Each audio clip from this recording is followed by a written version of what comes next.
Pasadena presents the annual Tournament of Roses, traditional Southern California New Year festival. Admiral William Halsey, Pacific War hero, leads the 4-mile-long parade of 50 floats in the first great flower pageant since the beginning of the war.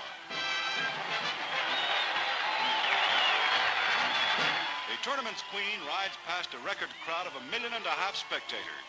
Victory and peace are the keynotes of this year's pageant. San Francisco's float recalls its part in the framing of the United Nations Charter.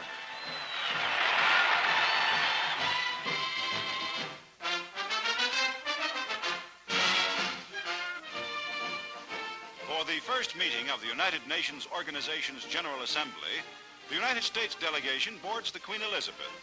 Edward Stettinius, Mrs. Franklin D. Roosevelt, and Senators Connally and Vandenberg will represent the United States in opening the great and hopeful meeting for world peace.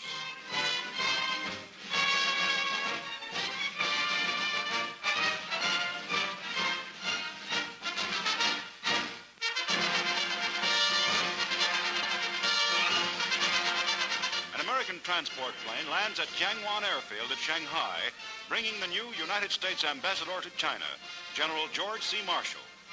War Minister Ho Ying-chin, the mayor of Shanghai, and United States General Wedemeyer extend official welcome.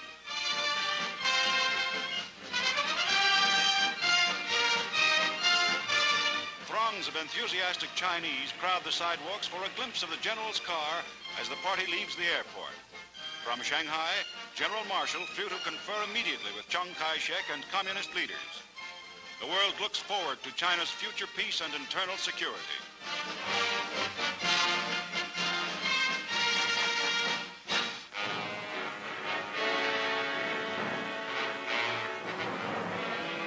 At a California port, a transport lies ready to take a group of Japanese war prisoners away from the United States. Most of them will go to Hawaii for reassignment to construction work in the devastated areas of the Pacific before ultimate return to Japan. They make the trip in vessels which will bring American soldiers back home. Hats over eyes, huddled in corners, these soldiers were taken prisoner in the island campaigns which led to Japan's final defeat. All prisoners of war held in America will have been returned by April.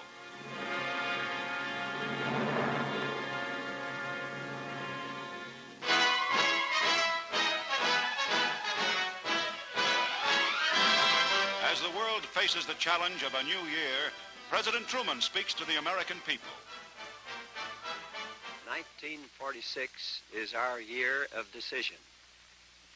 This year we lay the foundation of our economic structure, which will have to serve for generations. This year we must decide whether or not we shall devote our strength to reaching the goal of full production and full employment.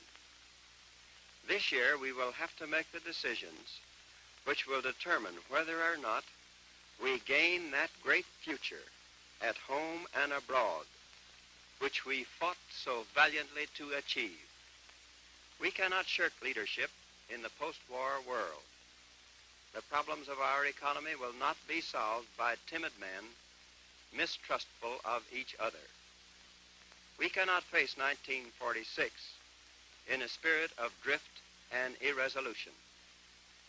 The men and women who made this country great and kept it free were plain people with courage and faith.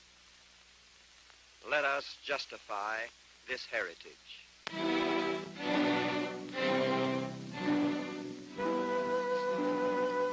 The Allied nations mourn the death of General George S. Patton, fiery commander of the famous United States Third Army, which swept all before it on the battlefields of Europe.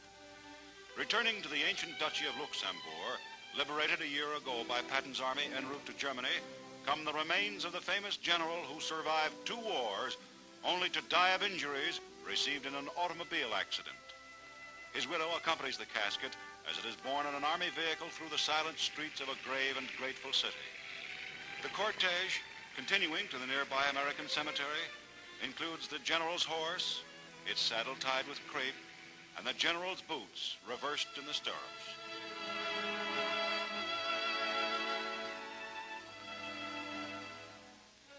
The pallbearers, enlisted men of his various divisions escort Patton's casket to the graveside, where he will be committed to the company of his comrades with whom he fought so well.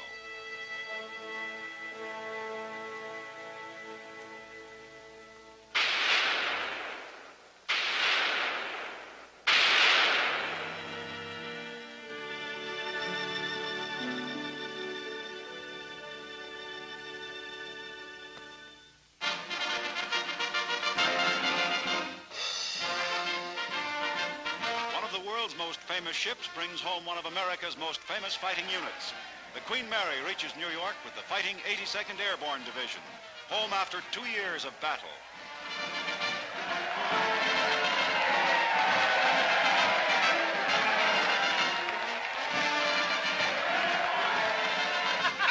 One soldier couldn't wait for the big ship to dock. He bet his comrades he'd be the first man ashore, and he had to get wet to win.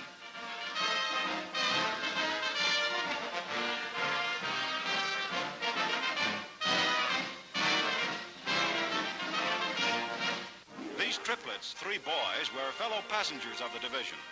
Infant sons of an American sergeant and his English wife, they were christened aboard ship with the entire division as godfathers. Their mother, Mrs. Robert Glass, who arrived to join her husband, is grateful to the 8,000 soldiers who contributed a substantial fund for the youngsters' education.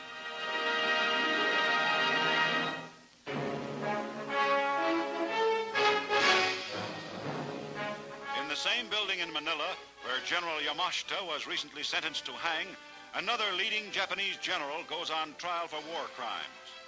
In civilian clothes, General Masaharu Homa, commander of the Imperial Japanese Army in the Philippines during the war's first 9 months, faces a 5-man military commission headed by Major General Leo Donovan.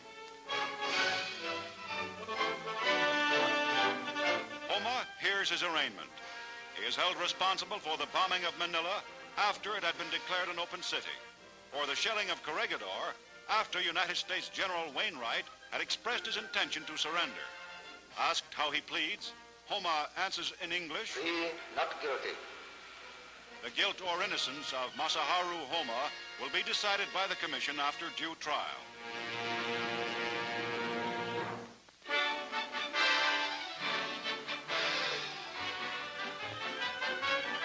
America's winter sports resorts are crowded as wartime travel restrictions are eased. In New Hampshire, the skiers take advantage of comfortable new ski toes. It's easy going up and thrilling sport speeding down the slopes.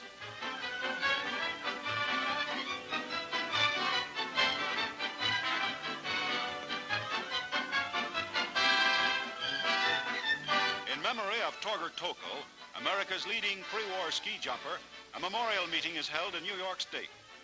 Tokl, who was killed with the United States Army in Italy, won many competitions on this bare mountain jump.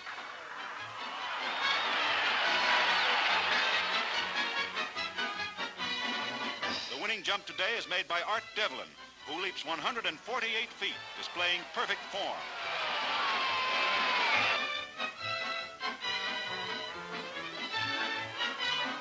But all are not so lucky or skillful. Spill follows spill as the lesser lights try hard to follow in the master skiers' ski tracks.